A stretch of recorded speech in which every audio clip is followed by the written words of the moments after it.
मेरा ये कर्तव्य रहेगा या काम रहेगा कि मैं कांग्रेस की पॉलिसी को हर घर-घर तक पहुँचाऊँ और युवाओं को मेरे साथ जोड़ूँ। इमरान प्रतापगढ़ी साहब का इसलिए धन्यवाद करता हूँ कि राजस्थान में एमडी चौकीदार साहब को माइनॉरिटी की ज़िम्मेवारी दी, जिससे आज माइनॉरिटी है ना हाइलाइट हो रही है और लोगों को जागरूक किया है।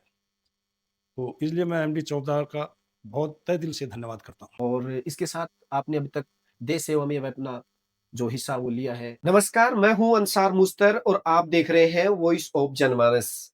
आज हमारे स्टूडियो में है अल्पसंख्यक विभाग में सचिव बनने पर पहुंचे हैं सदीक खान जी चैनपुरा। सर, आपको बधाई हो और हमारे स्टूडियो में आपका स्वागत है। थैंक यू अंसार भाई। सबसे पहले तो आपको धन्यवाद जो आपने मुझ एक नाचीज को यहाँ पे बुलाया है और बहुत-बहुत आपका धन्यवाद, आभार। अल्पसंख्यक विभाग में सचिव की आपको जिम्मेदारी मिली है, इस नियुक्ति पर आप क्या कहना चाहेंगे? इस नियुक्ति पे सबसे पहले तो मैं राहुल गांधी जी, जनाब इमरान प्रतापगढ़ी साहब, अल्पसंख्यक मोर्चे के जो अध्यक्ष हैं ऑल इंडिया के, और जनाब एमडी चौकीदार साहब जो हमारे प्रदेश के अध्यक्ष हैं, उनका आभार कि उन्होंने मुझे इस लायक समझा और इस पद के लायक समझा जो ये पद की ज़िम्मेवारी दी है। इस ज़िम्मेवारी को पार्टी और समाज के लिए अपना 100% देने की कोशिश करेंगे। आपको जब ये नियुक्ति की जानकारी मिली कि आपको सचिव बनाया गया है प्रदेश का, तो आपकी प्रतिक्रिया, आपका रिएक्शन, आपके जज़्बात उस वक़्त कैसे रहे? ये मेरी नई पारी है। जी, मैं पहले नौकरी करता था और नौकरी में भी मैंने अच्छे-अच्छे काम किए हैं। जी, जो देश में पहले 9th एशियड गेम हुआ, उसके अंदर मैंने अच्छा काम किया है और मुझे मेरे अधिकारियों से रिवार्ड मिले हैं।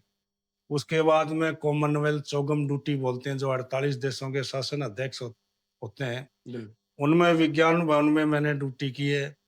उसके बाद में यूनाइटेड नेशन 1945 में गठन हुआ जी, और पुलिस की कोई टुकड़ी वहाँ नहीं गई। जी, ऑब्जर्वर जाते थे, लेकिन मेरा सौभाग्य है कि मैं यूनाइटेड नेशन में एक पुलिस के रूप में हुँ, इंडिया की तरफ से 125 आदमी के साथ हम गए जी, और वहाँ पे मैंने खुद जो महासचिव है कोफी अन्नान जी और बान की मून दोनों के साथ में काम किया है। वहाँ हमने चुनाव करवाए हैं जी, राष्ट्रपति जी के, और वहाँ का जो चुनाव है उसमें अगर 50% मतदान नहीं मिलता तो री इलेक्शन होता है।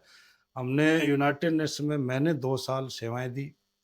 उसके बाद में मैं यहाँ आ गया और मेरी बीएसएफ में मैंने बहुत अच्छी बढ़िया सेवाएँ दी और मेरा विचार था कि जब मैंने 60 साल समाज को, अपने परिवार को दिए हैं, तो बाकी ज़िंदगी समाज को दें।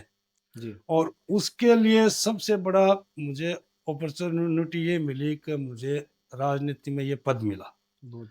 ताकि मुझे समाज के लिए अच्छे कार्य करने के लिए एक प्रेरणा मिली। राजस्थान में कांग्रेस संगठन को मजबूत बनाने के लिए आपकी क्या रणनीति होगी?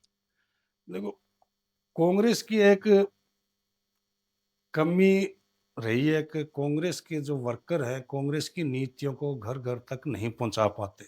जी, जबकि इंडिया की कांग्रेस से बढ़िया कोई पॉलिसी नहीं है। जी, और मेरा ये कर्तव्य रहेगा या काम रहेगा कि मैं कांग्रेस की पॉलिसी को हर घर-घर तक पहुँचाऊँ बिल्कुल। और युवाओं को मेरे साथ जोड़ूँ, कांग्रेस को मजबूत करूँ और अल्पसंख्यक डिपार्टमेंट को भी मजबूत करें और समाज को जागृत करें कि आपको राजनीति में आना ही पड़ेगा बिल्कुल।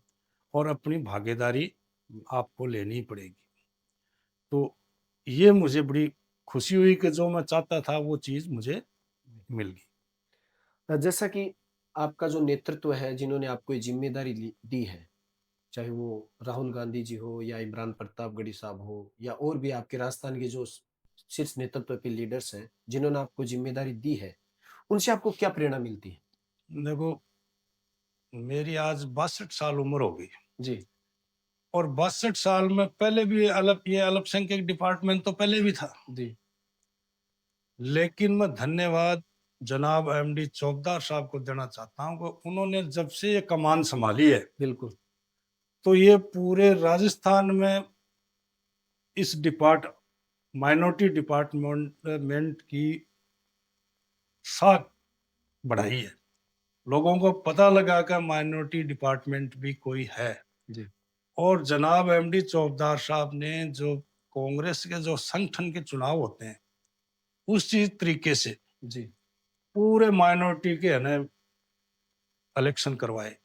हर आदमी को गांव ढाणी में हर आदमी को जिम्मेदारी दी है।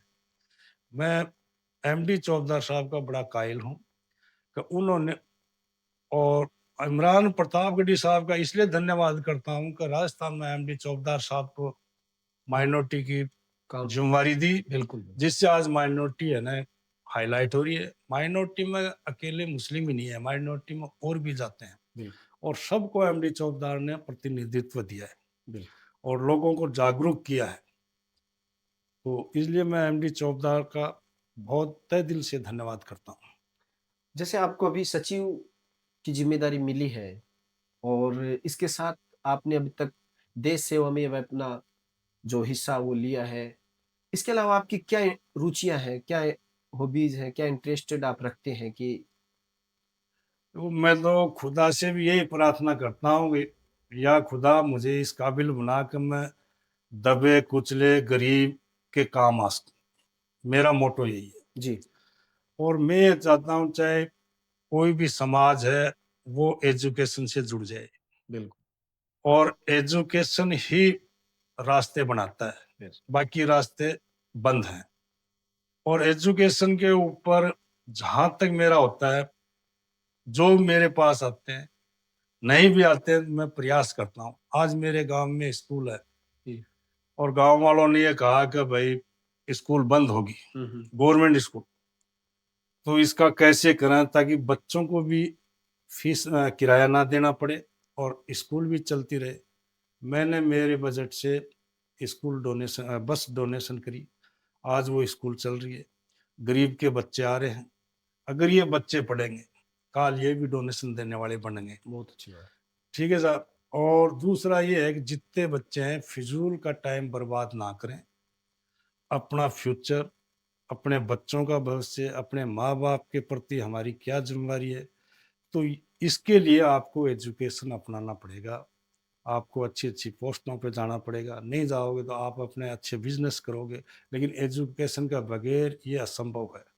इसलिए मेरा प्रयास रहेगा कि समाज, जो भी समाज है, जो सारी जातियां जो कमजोर है, वो एजुकेशन के लिए उनको कहें। दूसरा, पार्टी की जो पॉलिसी है समाज के लिए, बहुत अच्छी अच्छी स्कीमें हैं, हुँ, वो जनता को जागरूक करें ताकि उसकी मदद हो। कांग्रेस के टाइम में इतनी स्कीमें थी, आम आदमी को अगर रोजगार भी नहीं है आज, मतलब महात्मा गांधी जो ये रोजगार योजना थी, इससे गवर्नमेंट को बेनिफिट नहीं था, लेकिन गवर्नमेंट या राजा की जिम्मेदारी होती है कि मेरी प्रजा है ना सुखी रहे। हुँ। इसलिए इतना बजट मनरेगा पर सरकार ने, यूपीए सरकार ने खर्च किया था ताकि आम नागरिक को 2 टाइम की रोटी मिल सके। आज उसको बंद कर दिया। और गवर्नमेंट की और ऐसी-ऐसी स्कीम है, जैसे आपका लेबर कार्ड है। हुँ, हुँ। लेबर कार्ड से भी हज़ारों आपको बेनिफिट मिलते हैं, लेकिन कोई जागरूक ही नहीं करता है। और राजनीतिक एक ऐसा ग्राउंड है जो आप जागरूक कर सकते हो, है ना? और राजनीति के बगैर आप जागरूक कर ही नहीं सकते, क्योंकि आपका क्षेत्र ही नहीं है। बिल्कुल।